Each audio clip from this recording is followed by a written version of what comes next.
Hello, welcome to my YouTube channel. My name is Don Iacovella. I am a full-time furniture maker, and these are my hand-carved mid-century modern style counter stools. These were inspired by a dude named Wharton Esherick. Here's a few examples of his work.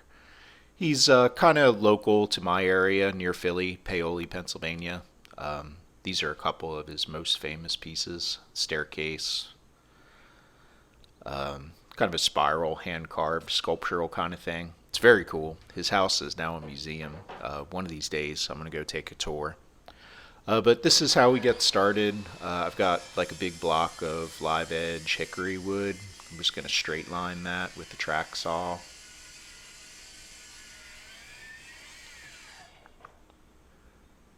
Cut it to length.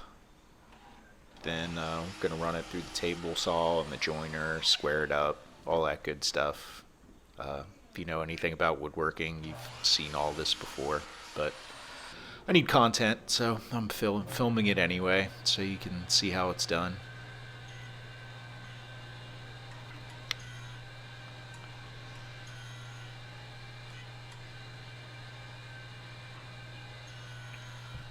One pass on each corner, then I run it through the planer. That'll finish squaring it off.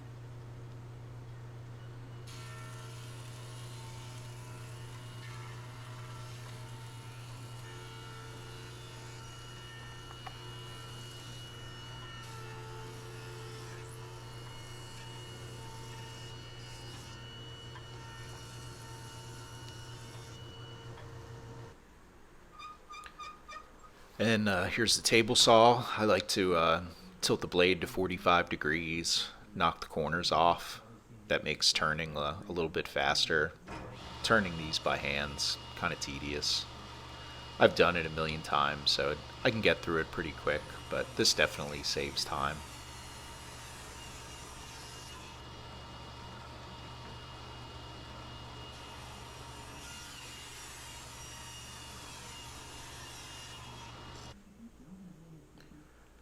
Then some of you true woodworkers are going to cringe at the way I store my lathe chisels. I just stuff them all in a drawer because I don't care. And there's my lathe. So next thing you want to do is mark the centers. I like to use a 4-jaw chuck. I think it's easier. Makes for a way more like stable turning. If you have a 4-jaw chuck, I would recommend that you use it for spindle turning. So just round everything over.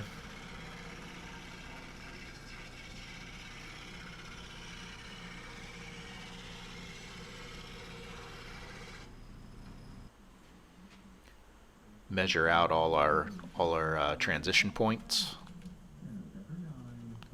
This is a pretty straightforward turning, just a little bit of a taper, but I do have to get a good fit on the ends because there's no like screws or nails in this design, so I have to get a good tight fit where it runs through the top of the seat, and then I hold it in place with a wedge.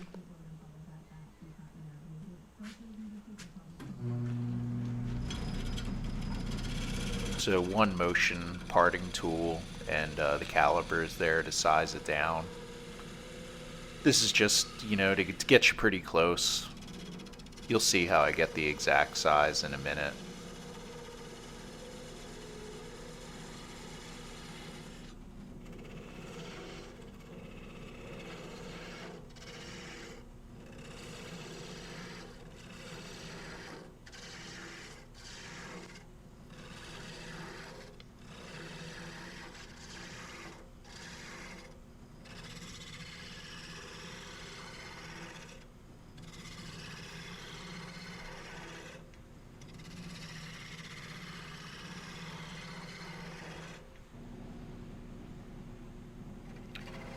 So in my hand there I have a block of wood drilled out to, I believe it's 1.25 inches. And then I just sort of slowly shave away at the stock till I get it to fit tight. And just a quick hand sand at the end there. Then these are my walnut seats all glued up. I have a plywood template I made. I've laid out the position for the legs in the template. So I just draw around the outside.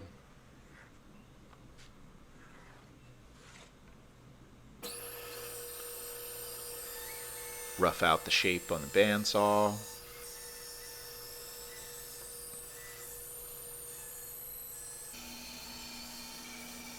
Just kind of going high speed on this. The bandsaw is not terribly exciting, but you get the idea. So now I put the template back on, and you can see the circle there. I'm just going to punch through the template with an awl. That'll leave some nice clear dents in the bottom of the stool, so I can see those when I take this to the drill press to drill out for the legs. This is like an ancient shopsmith drill press.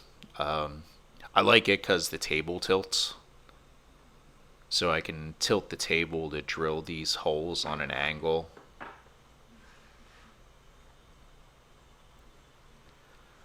So this is where I punch the holes through the template. Just line up the bit with the hole I punched in it.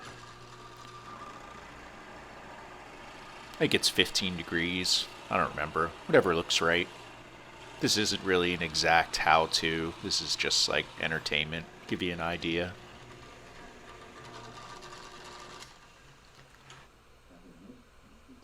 So then I set the legs in place, and I have this sort of like template stand thing I made that holds the three legs together while I mark and drill everything else. Strap clamp is what you need to pin everything. Then I just use a scrap of plywood, and that's how I mark the height for the stretchers. Then there's my center lines.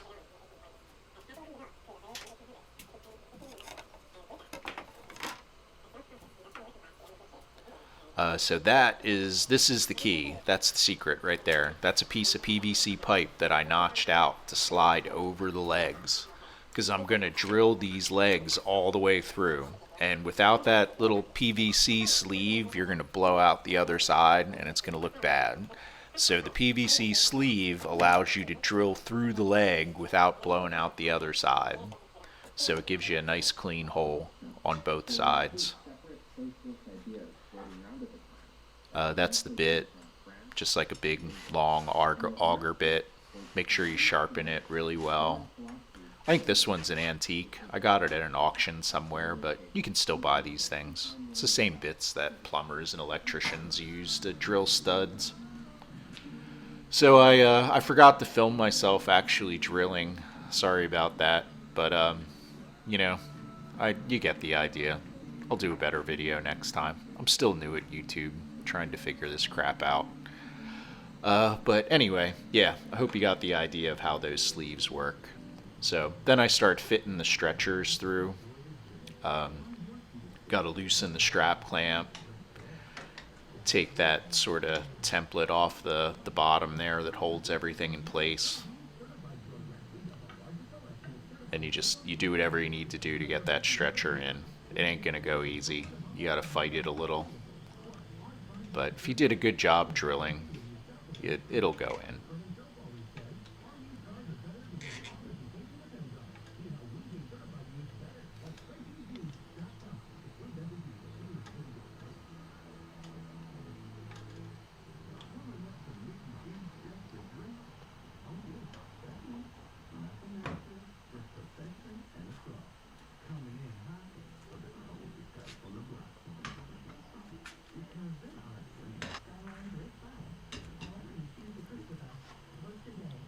Alright, so now I'm gonna put that template back on to drill the third hole. Line it all up, clamp it tight. That piece in the middle just sort of holds it in place so it doesn't slide around. But this step is key. You got to make sure the legs stay in the same place every time you drill, or this thing is going to fight you to the bitter end and you'll never get it.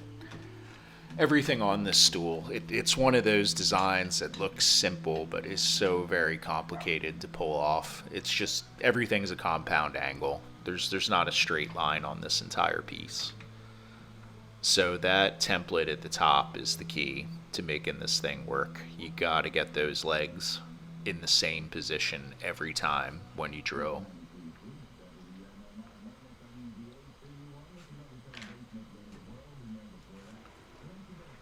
So now all 3 stretchers are in.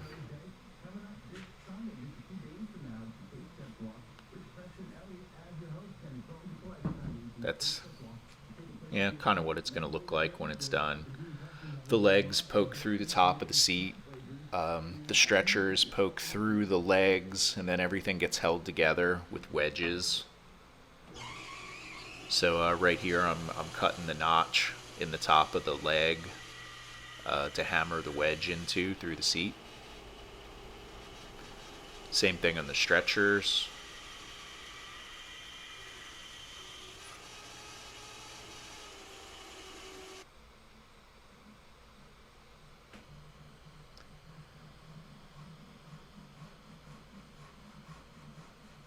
Yeah, I guess I forgot to film the part where I hammered the wedges in.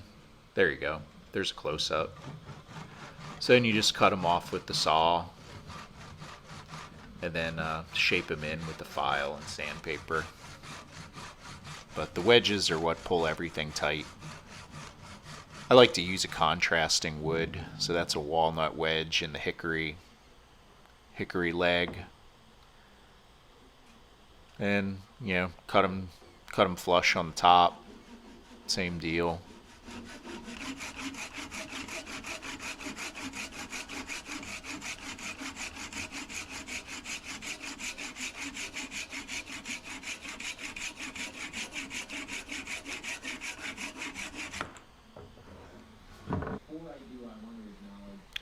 And there we go. Stool's all wedged together. Now I'm going to work on the height. Just going to kind of shim it up. Use some blocks and handsaw to establish our finish height. Just ride the saw on the blocks. Do the same thing on all 3 legs and you're good to go.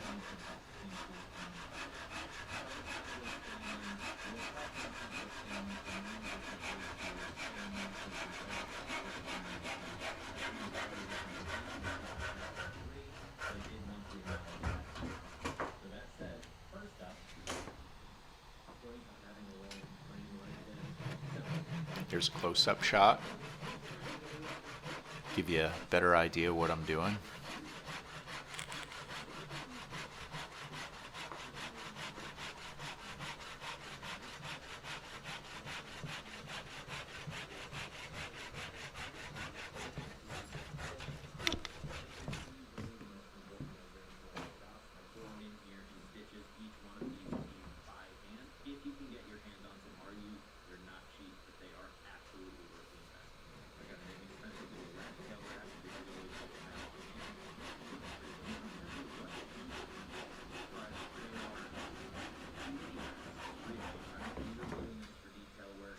And we're done.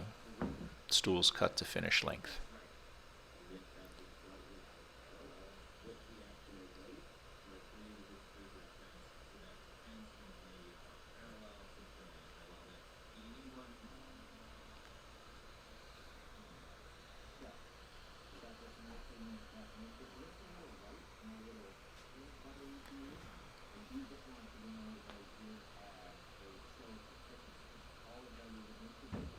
So let's see, what am I doing here? Probably getting ready to smooth out the legs. Yeah, that's what I'm doing. I got a file. I'm just going to kind of carve that stretcher and wedge so it blends in with the taper on the leg. I dig these Shinko Japanese files. I've been using them for a couple years now. It's a quick way to like shape the wood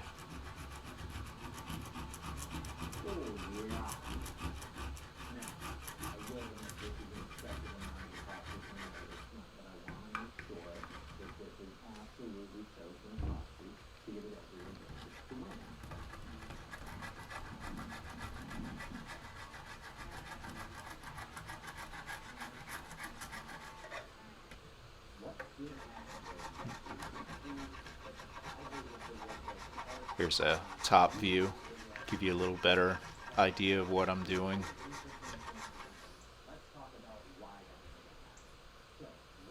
So you can see the contrast with the end grain and the walnut wedge. It's a cool look. It's definitely like the feature of this bench between the wedges and the hand carved seat. It's what your eye's drawn to when this is all done.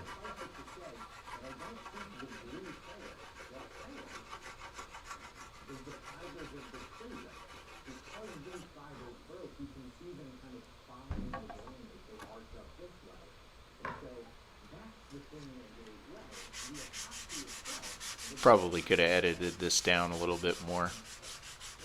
You know how to sand things. This isn't all that thrilling, but I'm not turning back now. I got a lot of time into this video. I don't feel like editing it anymore.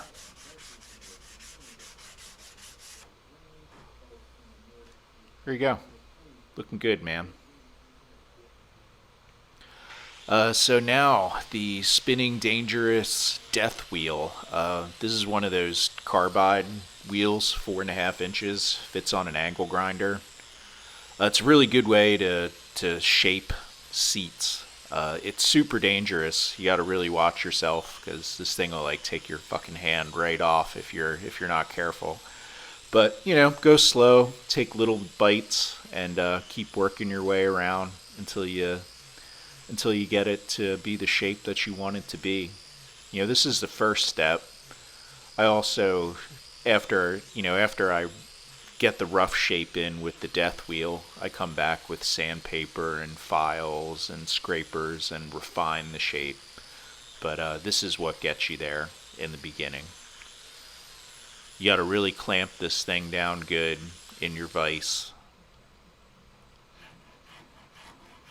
I use like a lot of different contraptions to spin this thing around and get it in a comfortable place where you can carve it. You can see I have a board in the vise, and then I have 2 of the legs sandwiched between 2 other boards with a clamp. This works pretty good. You know, gets it in a position where you can carve comfortably, and you know, just keep flipping it around. The key to this is you gotta have the seat in a good position where you can really carve it well, see what you're doing, get the shape right. It's not going to go fast. It takes a while. Just use whatever tools you have at your disposal to make this go as quickly and efficiently as possible. Like I said, starting out with the death wheel gets you pretty close, and then I refine the shape with those Shinto files that I really like.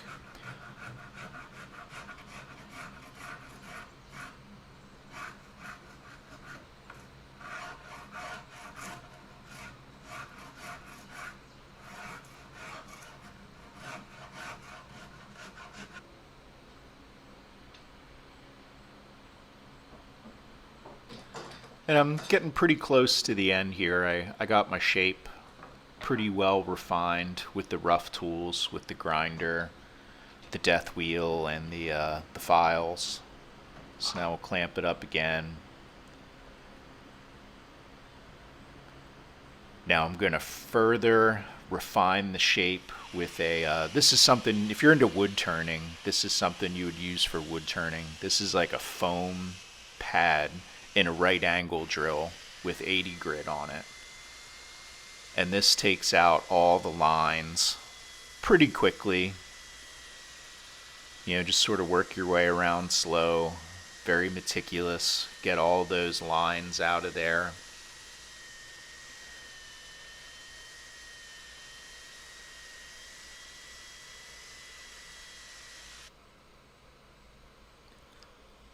Then the final step, well, not the final step, but one of the final steps is I use a real sharp cabinet scraper. Probably the most underrated tool in the wood shop. These things are great. I use them all the time. Just learn how to sharpen it. Once you learn how to sharpen it, man, you're gold. So there's the finished stool.